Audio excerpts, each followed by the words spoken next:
Hi, we're back. In our previous video, we just completed the installation and setup of our Windows Server 2008. In this video, we'll be installing and setting up our client machine. The steps are very similar to setting up the server. We start off by preparing an environment for us to install the client. So we go to New, give the operating system a name. So in this case, I'll name it Client 7. Alright, we leave type as Microsoft Windows. We change the version, however. We are installing a Windows 7 32-bit version. We click next. Alright, we leave the memory size as default, 1024 megabytes. Creating a virtual hard disk now. Create. Yes, VDI, VirtualBox image, that can stay as default and dynamically as previously mentioned. And we create. Alright, so the environment is already there for us to begin this installation. So we double click. We search for the ISO. In this case, Windows 7. Click open and we start our installation.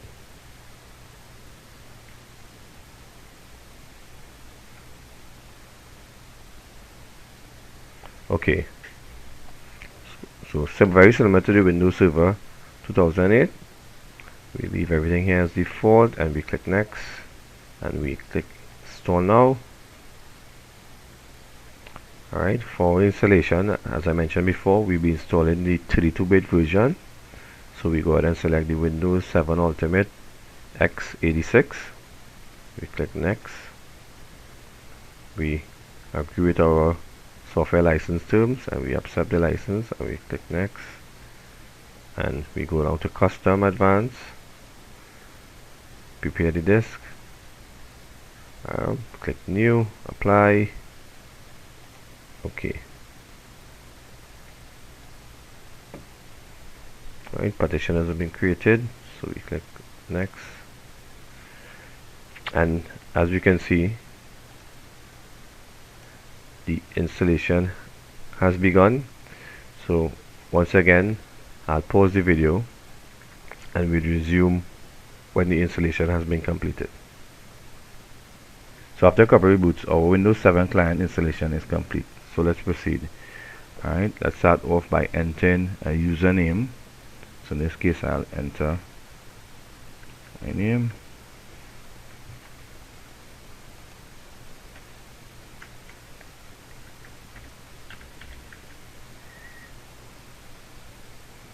Click next.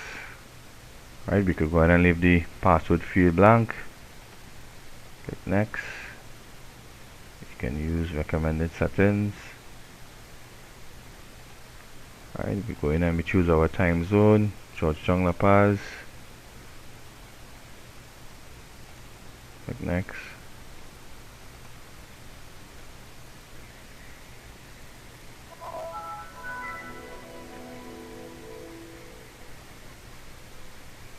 Okay, so after a couple of reboots, our Windows 7 client is finally installed.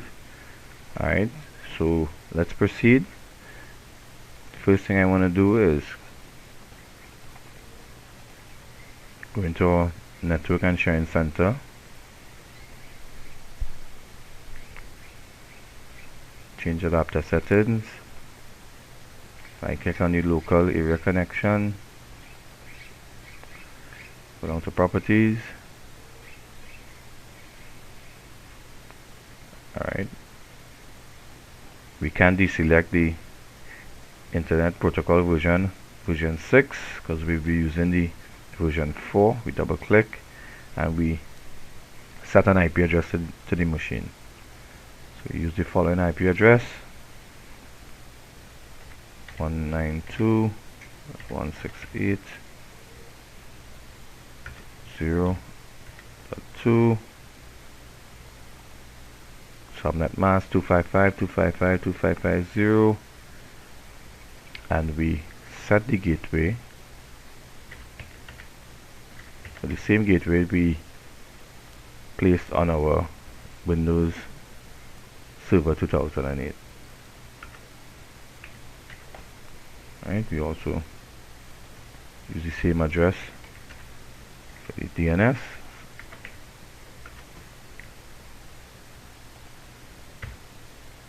We click OK.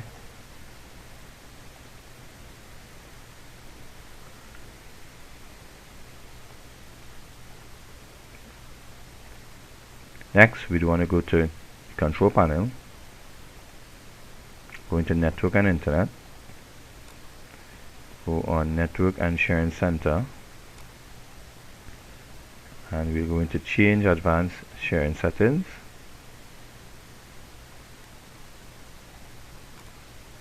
And we want to make sure that the network discovery is turned on. The public folder sharing is also turned on, and we can always turn off the password protected sharing and save the changes.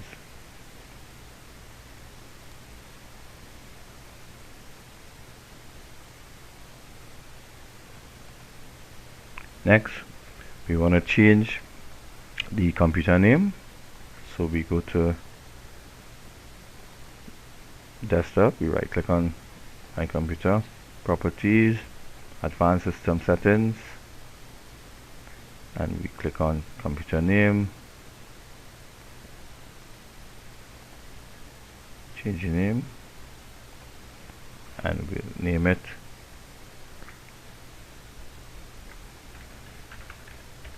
Client 7 Roger,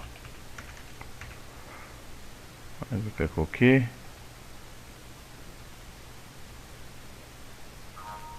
Alright, prompts us to restart the machine, so we can go ahead, start now. Alright,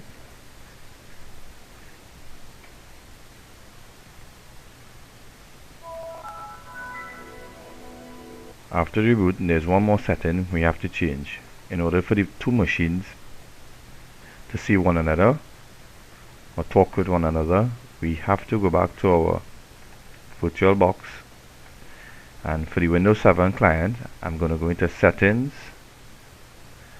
go down to network, and we're going to change our network type to host only adapter, and we're going to go down to advanced and make sure promiscuous mode is placed on allow all, and click OK. And we also go into the server and we make the same settings.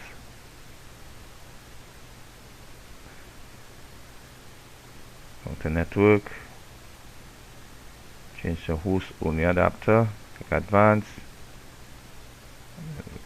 promiscuous mode, allow all, click OK. Next, we go to our command prompt on our client machine, and we're going to check for our loopback address.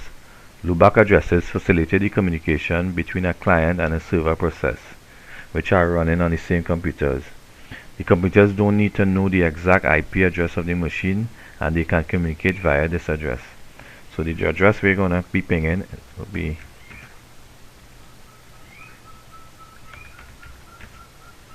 127.0.0.1,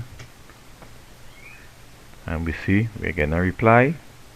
We now go to the server machine and we ping the same address, 127.0.0.1, and we get a reply. Alright, so now let's try to ping the address of the client machine from the server. So that address was 192.168.0.2, and we see the ping is failing, it's unable to communicate. Let's also go to the client machine and do the same. Server address is 192.168.0.1, and we see the ping is also failing. The destination host is unreachable. Right? In order to fix this, we do the same thing that we did on the client server. We go back to our VirtualBox and we go onto the server, go into settings, right, and we want to go to network, and where attached to, we're going to choose host only adapter, click advanced, and we promiscuous mode, put allow on, click OK. That settings is changed. Let's double check to make sure that is also on our client server. Right, host only adapter, good. So we have them on both. So now let's go back to our command prompt. This is from the client, so we're going to ping the address of the server,